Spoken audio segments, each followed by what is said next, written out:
understand it because I knew a few things for sure.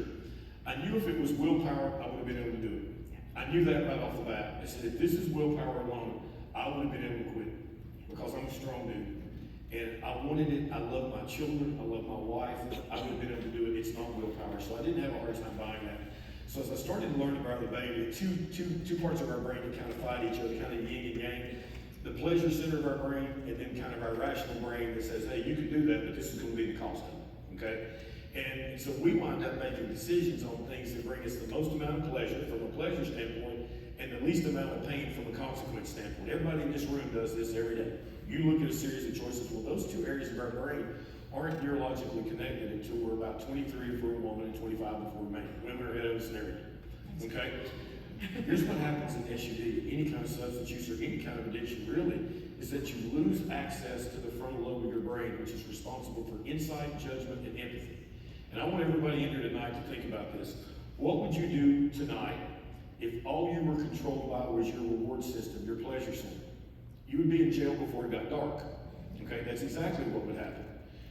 That's what your pleasure center is for. It's about survival. It's about the next thing. It's about food, water, sex. That's what your pleasure center is about. And its overarching goal is to make sure that you live, you survive.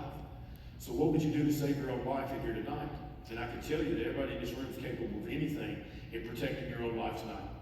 And so if we didn't have any food or water and we sit here and we looked at each other for day after day, we're going to drink each other's urine. It's going to happen. And then we're going to eyeball each other to see who's the weakest because that's who's going to get eaten first. That's how it works. So now that's the goal of our pleasure center, is survival. Now I want you to take that goal and I want you to replace it with a pain pill. Replace it with a needle. Replace it with gambling. All these pathways work the same. It doesn't have to be a substance. If I don't have that, I'll die. What would you do? Would you leave your child in the hospital to go get the thing that you needed because you were going to die? Yes, you would. It is completely rational. It is completely logical to somebody with addiction.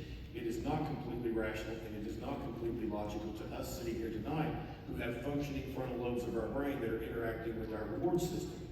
And we have to start looking at things that way. I'm not condoning that behavior. I'm not saying it's okay. And sometimes we have to protect the child, and we all know that.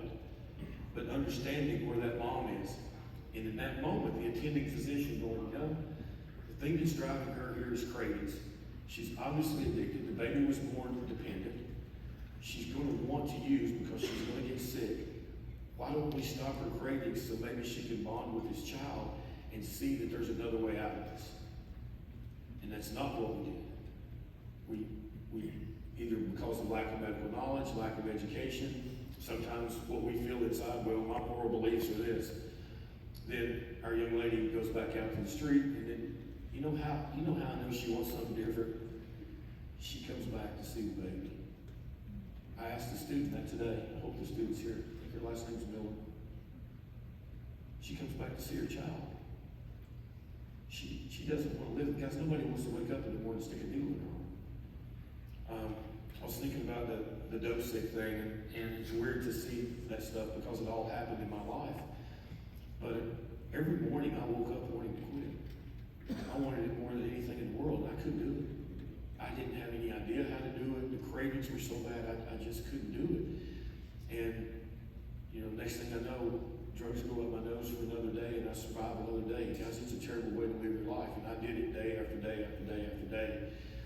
But imagine all of that, and then not having support around you, because I did all of that with a wife that did everything in the world for me, with 2 children that loved me, with students that enjoyed being around me in my teaching role.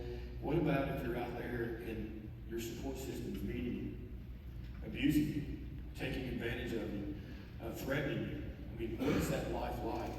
And so I haven't been able to stop thinking about that mother all afternoon, because I know somewhere in there that she wants to be a mother for that child. If she didn't, she would not come back to the hospital. And she keeps coming back. So I think it's still an opportunity for us to interact with her. And so again, I got lost from your question, Dr. Tilson. I'm very good at that. But it goes along with that. When we start to understand that about the brain, then it becomes a little easier to swallow, right? And so here's the deal, though. How long does it take that to come back, Right, so we put you through detox, which standing alone is worthless, but we do it all the time. But now we put you through detox and we send you to treatment, you stay there for 3 months, which nobody gets to. How long does it take you to come back? How long does it take for that frontal lobe to re-engage? Because it actually does. And it takes 3 months for it to start to come back. And it takes 2 years for it to become fully engaged. And so we send people away with this expectation, hey, you went to a 28-day treatment program, you're good to go. What if we did that for high blood pressure? You've taken 28 days worth of high blood pressure medicine, so go back to eating whatever the heck you want to because you've been to 28 days of treatment. I mean, people drop like flies from heart attacks. We don't do that. We treat it as a chronic disease. And I hear people disparage harm reduction all the time. Guys, most of medicine is harm reduction. We don't cure hypertension. We don't cure diabetes. We treat it to prevent the bad things that happen with those diseases, right? Heart attacks, stroke, kidney failure, right? Peripheral neuropathy, blindness, right? That's what, but when we start talking about the same treatment modality for addiction, it's somehow different. And it's different because we put our moral judgments on it. So I think when I started to understand this about the brain and I understood that cravings were the key, I started looking at medication. I was like, oh my gosh, what a benefit. What if we had something to give a patient that keeps their cravings at bay?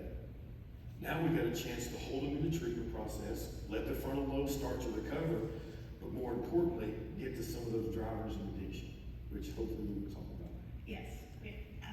Yeah, so a couple, no, it's all good, it's all good.